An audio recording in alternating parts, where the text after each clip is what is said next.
परमात्मा को देखने के लिए ये काया में लिपटे, ये चमड़े के, ये त्वचा के नेत्र नहीं चाहिए। उनको देखने के लिए दिव्य दृष्टि चाहिए, प्रेम चाहिए, हृदय में परम पवित्र भक्ति चाहिए। सूरदास जी के पास नेत्र नहीं, उन्होंने दर्शन किए, क्योंकि निरंतर गुरुदेव भगवान से सत्संग प्राप्त किया, जिस सत्संग का फल उन्हें परमात्मा का दर्शन मिला। ऐसे अद्भुत रूप में भगवान ने दर्शन दिए हैं। सभी पुजारी जियों ने क्षमा मांगी, हे प्रभु आप तो परमात्मा से निरंतर मिलते हैं, निरंतर आपका उसके साथ सामिप्य है, हमें क्षमा करें। भगवत महापुरुष उस दृष्टि को प्राप्त कर लेते हैं सत्संग के माध्यम से, जो अत्यंत दुर्लभ है। इसलिए बड़े बड़े शास्त्र, बड़े बड़े बृहद महापुरुष एक ही बात कहते हैं कि जीवन में सत्संग की परम आवश्यकता है। ये सत्संग हमें भौतिक जगत में रहने के योग्य बनाता है। ये सत्संग हमें दिव्य विचार देता है। जिन दिव्य विचारों के साथ हम समाज में उठते बैठते हैं तो चारों ओर सकारात्मकता फैलती है। बहुत से लोग ऐसे होते हैं जिनसे मिलने के बाद लोग कहते हैं कि सच में बहुत अच्छा व्यक्ति है, वास्तव में बहुत महान व्यक्ति है, जिसके साथ बैठने के बाद बहुत पॉजिटिव फील होता है, बहुत सकारात्मकता अनुभव होती है। आपने सुना होगा, क्या है ये विचारों का परिणाम है। और ये विचार अच्छे कहां से मिलते हैं? सत्संग से, महापुरुषों से, गुरुजनों से, श्रेष्ठ जनों से। ये विचार ही हमें महान बनाते हैं और ये विचार ही हमें पतन का कारण भी बनाते हैं। ये विचार पूरे जीवन की परिणति है। व्यक्ति आपको आपके नाम से बाद में जानता है, व्यक्ति आपको व्यवहार से भली भांति परिचित होता है। आपका नाम जो भी हो, लोगों को आपका नाम याद रहे ना रहे, लेकिन आपका व्यवहार याद रहता है। यदि आप उससे अच्छा व्यवहार करते हैं तो वो आपकी श्रेष्ठता को जानता है।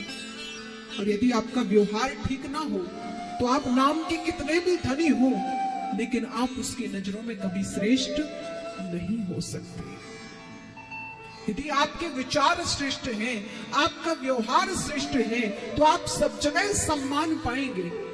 और यदि आपका व्यवहार ठीक ना हो तो फिर क्या है? और ये सद्व्यवहार, ये सद आचरण, संस्कार, दिव्य विचार हमें सत्संग से प्राप्त होते हैं। ये दिव्य दृष्टि हमें सत्संग से प्राप्त होती है। कौन कहता है कि ईश्वर नजर नहीं आता? कौन कहता है कि ईश्वर नजर नहीं आता? अरे बस वही नजर आता है जब कोई नजर नहीं आता। बस वही नजर आता है जब कोई नजर नहीं आता। सूरदास जी इस दुनिया को नहीं देखते थे। किसे देखते थे? केवल और केवल परमात्मा को देखते थे। अभी हमारी दृष्टि सबको अपना मानती है, लेकिन परमात्मा को भी सही मायने में हमने अपना माना नहीं। लेकिन सच्चे मायने में जब हम परमात्मा को अपना बना लेंगे तो जीवन में हमें बहुत कुछ दिव्य प्राप्त होता क्या है? हम घर में रहते हैं तो पिता से पुत्र कहता है बस हम आपके ही हैं। पत्नी से मिलता है व्यक्ति तो हम कहते हैं आपके ही हैं। जब माता पुत्र से मिलती है तो मां कहती है पुत्र हम तुम्हारे हैं।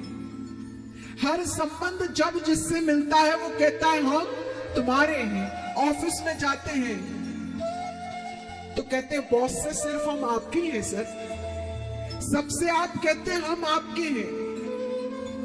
लेकिन कभी परमात्मा से कहा है कि हे ठाकुर हम आपके हैं और आप मेरे हैं? कितने लोग यहाँ हैं ऐसे? मैं पूछना चाहूंगी जो परमात्मा के लिए रोए हो, जिन्होंने कह दिया हो कि परमात्मा मैं आपका और आप मेरे, जिन्होंने कहा है उनको मेरा प्रणाम है। आपका जीवन सार्थक है। लेकिन व्यक्ति संसार के लिए रोता है, लेकिन परमात्मा के लिए कभी नहीं रोता। संसार के प्रत्येक वस्तु को, प्रत्येक संबंध को स्थापित करने के लिए व्यक्ति रोता है, लेकिन परमात्मा के लिए नहीं रोता। व्यक्ति से कभी पूछा जाए कि आपके घर में कितने सदस्य हैं, तो व्यक्ति गिनाता है, माता है, पिता है, हम हैं, हमारी पत्नी है या पति है, बच्चे हैं। अपना 8-10 जनों का परिवार में नाम गिनाता है, संख्या बता देता है कि हम इतने जन हैं, लेकिन 2 लोगों का नाम कभी भी ऐड नहीं करता। कौन है? प्रथम परमात्मा और दूसरे गुरुदेव भगवान। इनको कभी अपने घर में नहीं जोड़ता, अपने घर का सदस्य नहीं समझता। कभी उन्हें भी अपना घर का सदस्य समझो कि परमात्मा भी आपके घर के सदस्य, गुरुदेव भगवान भी आपके घर के सदस्य हैं। आप देखें कि आपका जीवन जब गुरुदेव भगवान के आशीर्वाद से आप प्लावित होगा, जब आपके घर के सदस्य स्वयं परमात्मा होंगे, तो क्या घर में कोई कठिनाई रह पाएगी, कोई दुख रह पाएगा? कदापि नहीं रह सकता। परमात्मा को अपने घर का सदस्य माने। गुरुदेव का चित्रपट लगाने से कुछ नहीं होता, गुरुदेव को भी अपने घर का सदस्य माने।